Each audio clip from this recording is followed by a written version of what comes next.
Ya, tadi lanjut Ummu Umaymah. Wa hadhil qa'idatu tadammanat. Nah, Ustaz.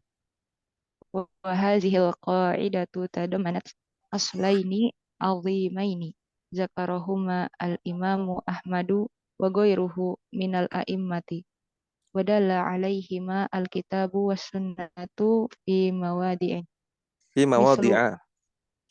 fi announce fi mawadi'a mislu qawlihi ta'ala fil asli al-awwal am lahum syuraka syara'u lahum minad-di minad-dini ma lam ya'zan bihillah. Eh, Surat Asy-Syura. surat asy-syura. Naam. Qala Syekh Abdul Rahman As-Sa'di rahimahullahu taala. Syekh Abdul Rahman As-Sa'di mengatakan, Al-qaidatu sadisatu, kaidah yang keenam. Maksudnya kaidah keenam dalam kitab Al-Qawaid wal Usul Al-Jami'ah. Ini kitab juga pernah dibahas ya di Mat Ilmi. Di kitab ini kaidah yang keenamnya adalah al-aslu fil ibadati al-hadru. Hukum asal ibadah adalah terlarang. Fala yushra'u minha illa ma syara'ahu Allahu wa rasuluhu. Maka tidak disyariatkan suatu jenis ibadah kecuali apa yang Allah syariatkan atau Rasulnya syariatkan. Wal aslu fil adati al-ibahatu. Sedangkan hukum asal adat, perkara non ibadah adalah boleh, mubah. Fala yuhramu atau fala yuharramu minha illa ma harramahullahu wa rasuluh. Maka tidak boleh diharamkan suatu jenis muamalah kecuali apa yang Allah dan Rasulnya haramkan. Wa hadzal qaidatu tadammanat aslaini azimaini. Kaidah ini mengandung dua landasan penting. Dzakarahumal Imamu Ahmadu wa ghairuhu minal a'immati. Yang disebutkan oleh Imam Ahmad dan para imam yang lain. Wa dalla alaihima al-kitabu wa sunnatu fi mawdi'a. Dan dua kaidah penting tersebut ditunjukkan oleh Al-Quran dan As-Sunnah dalam beberapa tempat. Misal qaulihi ta'ala fil asl awal. Contohnya firman Allah Ta'ala yang bicara tentang landasan yang pertama, yaitu hukum asal ibadah terlarang. Ya, Allah Ta'ala katakan, Am lahum syuraka'u syara'u lahum minad dini ma lam ya'dam bihillah. Apakah mereka punya sekutu-sekutu selain Allah yang berhak untuk membuat syariat bagi mereka dalam agama yang tidak pernah Allah izinkan? Surat Asy-Syura ayat 21. Ummu Zuhri.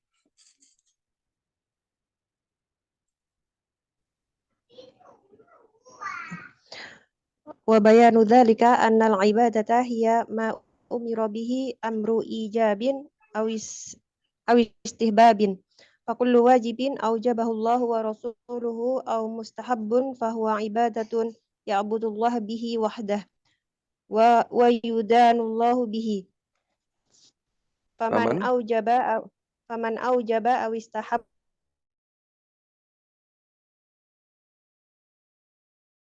ibadatan dibtada'a dinan lam ya'danillahu bihi wa huwa mardudun ala sahibihi kama qala sallallahu alaihi wasallam man amila amalan laisa alaihi amruna fahuwa raddun muttafaqun alaihi.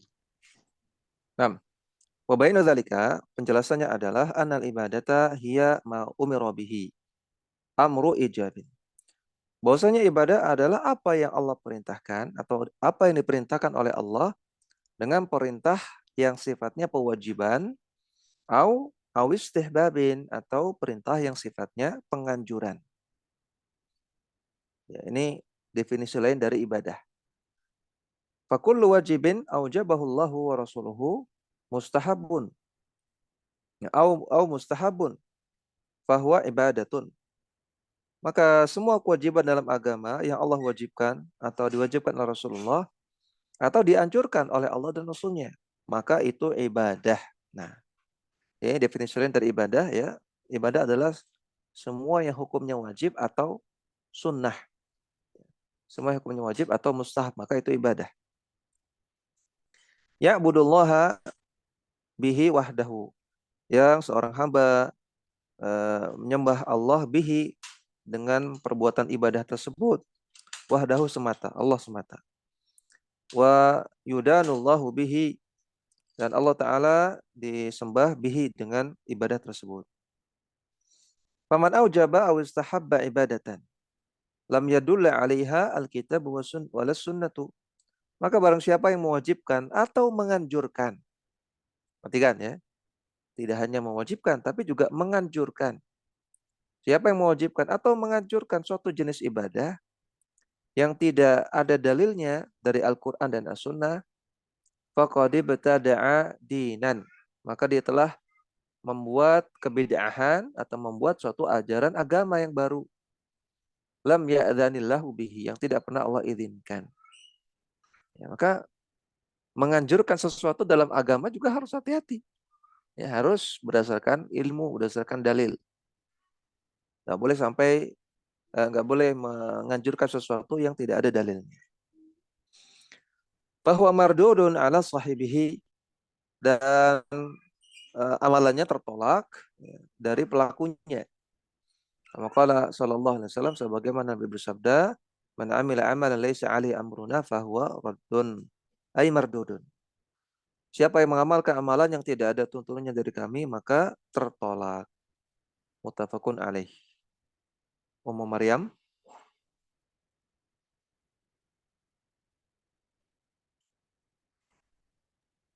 Naam Ustaz. Wa taqaddama anna min syurutil ibadati al-ikhlasu lillahi wal mutaba'atu li Rasulillahi sallallahu alaihi wasallam. Wa'lam annal bid'a minal ibadati imma yashra'a ibadatu Ibadatan lam yashra'illahi wa rasulihi. lam yashra'illahu. Oh, lam yashra'illahu wa rasuluhu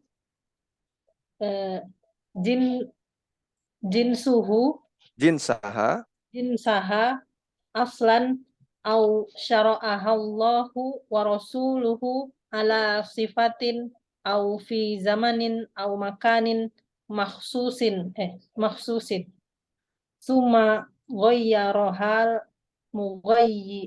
al-mughayyiru ila ghairi tilkas sifati. Nah, mutaqaddama, dan sudah berlalu penjelasannya, anna min syurutil ibadati, bahwasanya termasuk syarat ibadah adalah al-ikhlasu lillahi. Ikhlas, mengikhlaskan ibadahnya kepada Allah, wal mutaba'atu li rasulihi, dan mengikuti rasulnya, mengikuti tuntunan rasulnya sallallahu alaihi wasallam. Wa'lam anal bid'a minal ibadati. Ya, kemudian di sini Syekh As-Sa'di menjelaskan definisi bid'ah. Ketahuilah bahwasanya bid'ah dalam ibadah imma ay yashra'a ibadatan lam yashra'illahu wa rasuluhu jinsaha aslan. Bid'ah, atau ini bukan definisi tapi pembagian, bisa berupa yang pertama mensyariatkan sebuah ibadah yang tidak pernah disyariatkan oleh Allah dan Rasulnya, jenisnya sama sekali. Jadi 100% itu buatan sendiri. Ya, bukan mau utak-atik ibadah yang sudah ada, tapi 100% buatan sendiri. Ya. Contohnya apa? Contohnya seperti sholat raghaib. Ya, tidak ada sama sekali ibadah sholat raghaib. Sama sekali nggak ada. Seperti puasa mutih. Nggak ada. 100% itu buatan orang. Ya, nggak pernah ada dalam syariat puasa mutih. Makanya jenis ibadahnya baru aslan, ya, murni baru. Au syara'ahallahu wa rasuluhu ala sifatin. Au fi zamanin au makanin makhsusin. Atau jenis bid'ah yang kedua adalah bid'ah berupa perkara yang Allah syariatkan atau Rasul syariatkan untuk melakukan suatu ibadah fi sifatin, dengan tata cara tertentu. au fi zamanin, atau untuk dilakukan pada waktu tertentu, au makanin, atau dilakukan pada tempat tertentu, maksusin, ya, maksusin tertentu. Tsumma ghayyarahal mughayyiru. Namun masalahnya setelah itu kok diubah-ubah ila ghairi tilkas sifati, kepada tata cara yang lain. Maka jenis yang kedua ini bid'ah berupa ibadah yang ada asalnya, tapi caranya yang bermasalah. Ya, seperti misalnya zikir setelah sholat. Zikir setelah sholat ada, disyariatkan, dianjurkan, diajarkan tuntunannya Rasulullah. Tapi masalahnya ketika tata caranya dengan cara zikir jama'i, zikir bersama-sama satu suara. Ya, makanya cara yang nggak pernah Nabi ajarkan. Kalau zikir berjamaah, kalau zikir setelah sholatnya ada, disyariatkan. Tata caranya, waktunya disyariatkan. Nah, tapi yang bermasalah adalah ketika dilakukan secara jama'i dengan satu suara. Nah, bid'ah yang pertama disebut juga dengan bid'ah kulliyah. Bid'ah yang kedua disebut juga dengan bid'ah idhafiyah.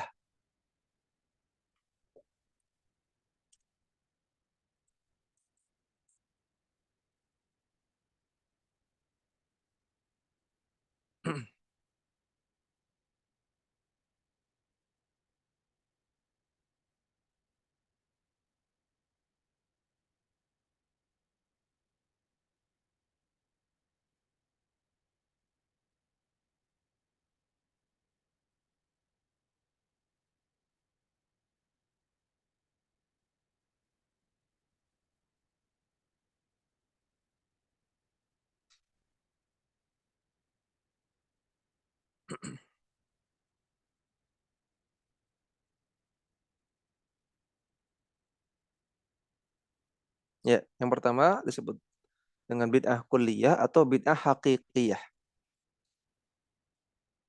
Yang kedua disebut dengan bid'ah idhafiyah.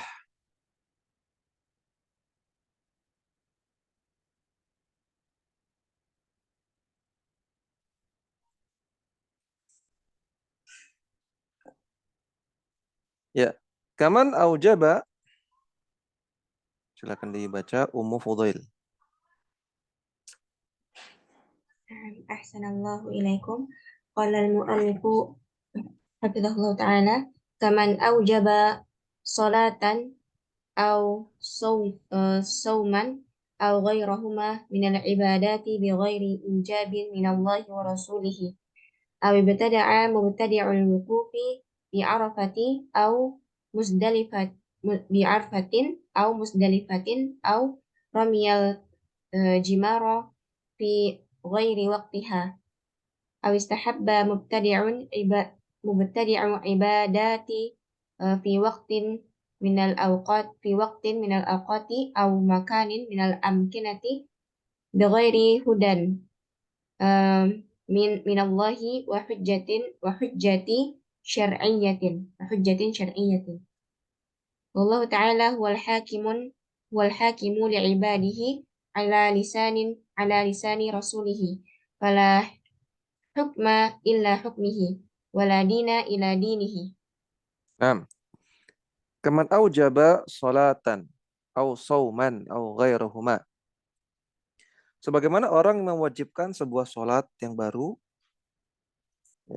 atau mewajibkan sebuah puasa yang baru atau ibadah yang lainnya minal ibadat, dari ibadah-ibadah yang ada bi ghairi ijabin minallahi, tanpa kewajiban dari Allah wa rasulih, dan juga tanpa kewajiban dari Rasulnya.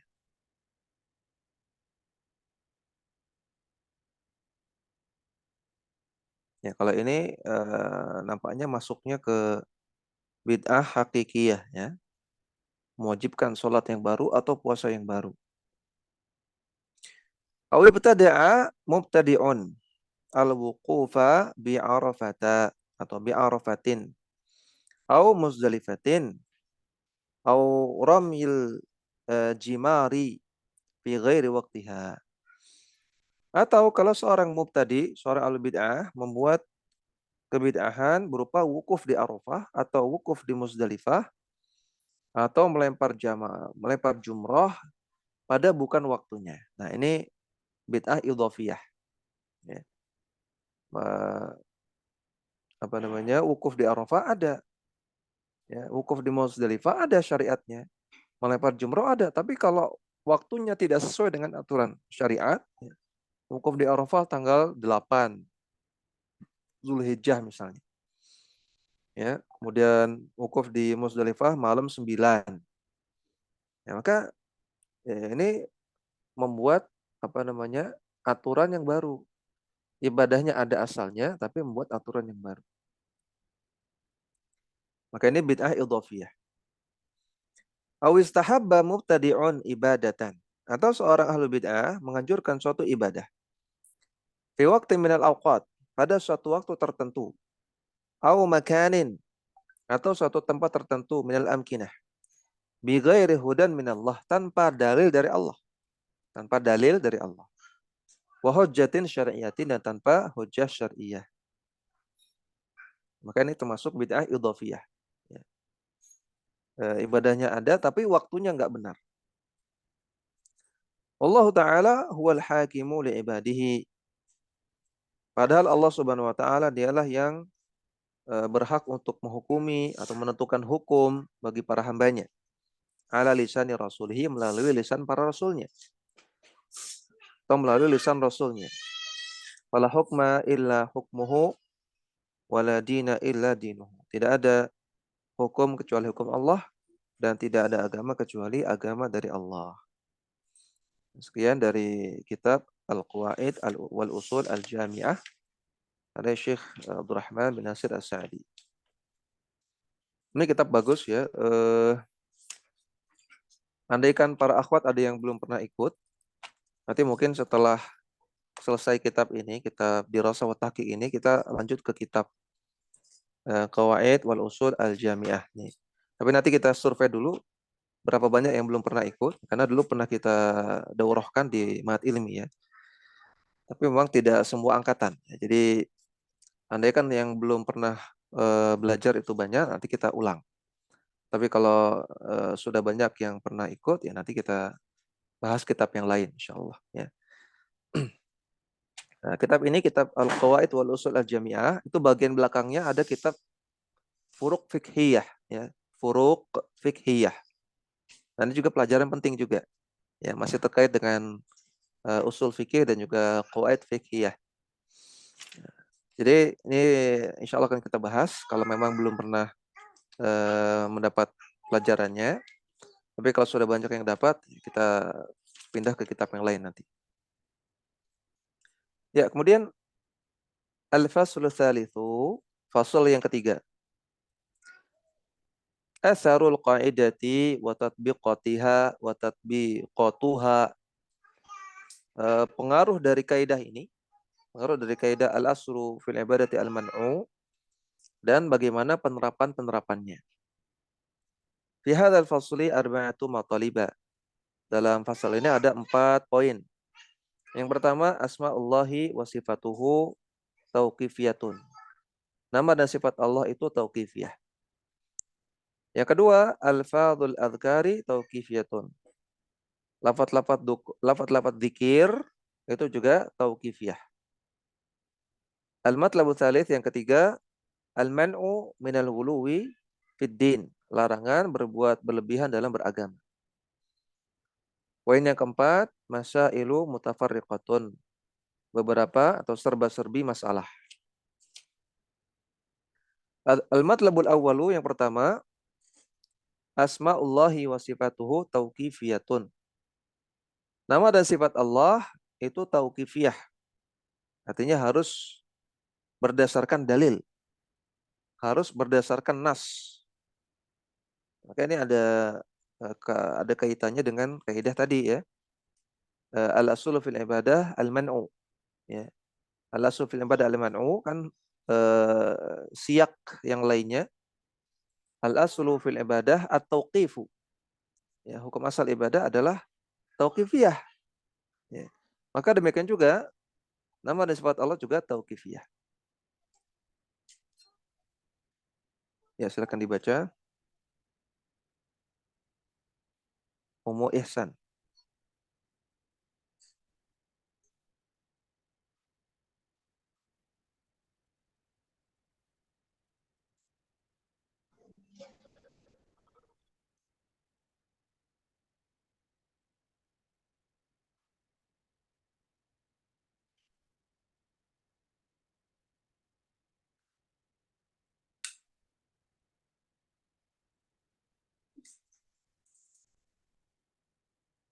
Masih ada Ummu Ihsan? Ya. Ya. Qala Syihabuddin Al-Qarafi al-aslu fi asma'illahi ta'ala al-man'u illa ma warada sam'u bihi. Fa inna mukhatabatan adna mukhatabata adnal muluki adnal muluki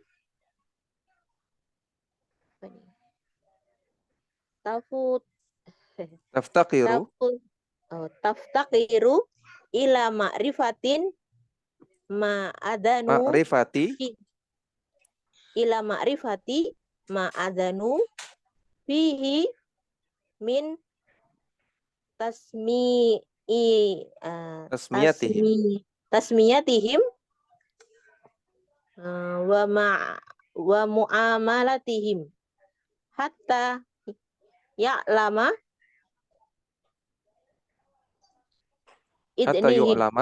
hatta yu'lama idnuhum fi dzalik Wallahu ta'ala aula bidzalik wa li annaha qaidatul adabi wal adabu ma'allahi ta'ala muta'ayyinun la siyama fi mukhatabatihi. Nah, Faqala cukup. Qala Syihabuddin Al-Qarafi mengatakan al-aslu fi asma'illahi ta'ala al-man'u. Hukum asal nama Allah Subhanahu wa taala adalah terlarang untuk disematkan. Ya, terlarang menyematkan suatu nama kepada Allah kecuali illa ma warada as-sam'u bihi, kecuali yang ada dalilnya. As-sam'u itu artinya dalil nas, ya. As-sam'u artinya dalil nas. Nas itu artinya Al-Qur'an atau hadis. Nah, jadi hukum asal nama Allah itu terlarang untuk disematkan kepada Allah kecuali ada nasnya. Berarti kalau tidak ada dalam nas, tidak ada dalam teks ayat Al-Qur'an atau tidak ada dalam teks hadis Nabi yang sahih, maka tidak boleh disematkan kepada Allah. Seperti misalnya Allah yang maha keren. Maha keren nggak ada dalam Al-Qur'an, nggak ada, dalam hadis nggak ada. Ya. Allah maha awesome. Nggak ada itu awesome. Ya.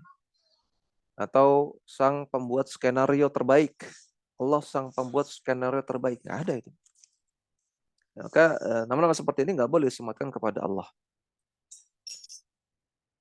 Fa inna mukhatabata adanal muluki taftaqiru ila ma'rifati ma adhinu fihi min tasmiyatihim. Ini logikanya Al-Qarafi menarik, ya. Karena mukhatabah berbicara kepada adnal muluk, kepada raja yang paling rendah tingkatannya. Ya. Raja yang paling rendah berarti raja yang wilayahnya kecil gitu, ya. Yang di atasnya masih ada raja-raja yang lain. Nah, itu saja taftakir membutuhkan ma'rifati, pengetahuan tentang ma'adinu fihi min tasmiyatihim.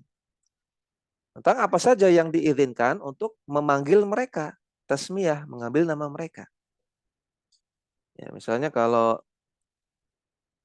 Raja Jogja, ya, manggilnya apa?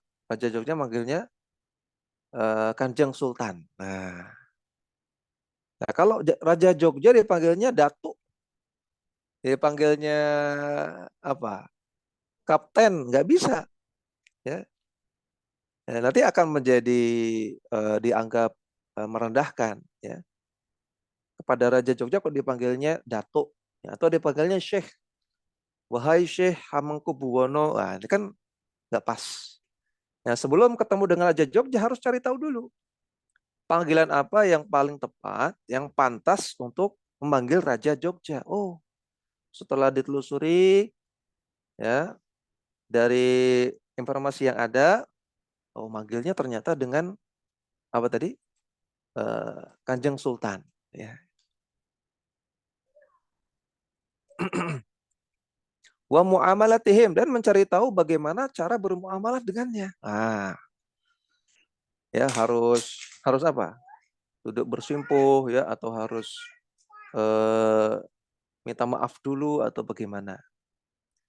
Hatta yu'lama idnuhum fi dzalika, sampai diketahui bahwasanya muamalah atau nama tersebut akan mereka izinkan. Kalau nanti sembarangan, oh, bisa dipenggal nanti kalau sama raja, ya. Sama raja manggil sembarangan bisa dipenggal, bisa dipenjara, bisa dihukum. Nah, sama raja yang paling rendah saja di bumi itu harus demikian, harus cari tahu dulu nih, nama yang pas apa, panggilan yang pas apa, muamalah yang pas apa. Allahu ta'ala aula bidzalika. Maka Allah lebih layak lagi untuk demikian. Ya, nggak boleh sembarangan ngasih nama Allah. Ya, harus cari tahu dulu. Apa nama yang Allah ridhoi? Apa nama yang Allah izinkan untuk memanggil dirinya? Ya, coba sekarang kalau kita mau ketemu Raja Jogja, manggilnya sembarangan, misalnya bro gitu. Bro, primen kabaripun, primen kabarmu, pripun kabarmu, bro. Pakai panggilan bro. Wah, ya, nanti mungkin di penjara, mungkin ditangkap, nggak sopan. Nah, maka kalau mau ketemu Raja Jogja harus cari tahu dulu bagaimana peraturannya, ya, bagaimana unggah-ungguhnya. Apalagi kepada Raja langit dan bumi, itu Allah Subhanahu wa taala. Wali'annaha qaidatul adabi, dan itulah kaidah adab secara umum.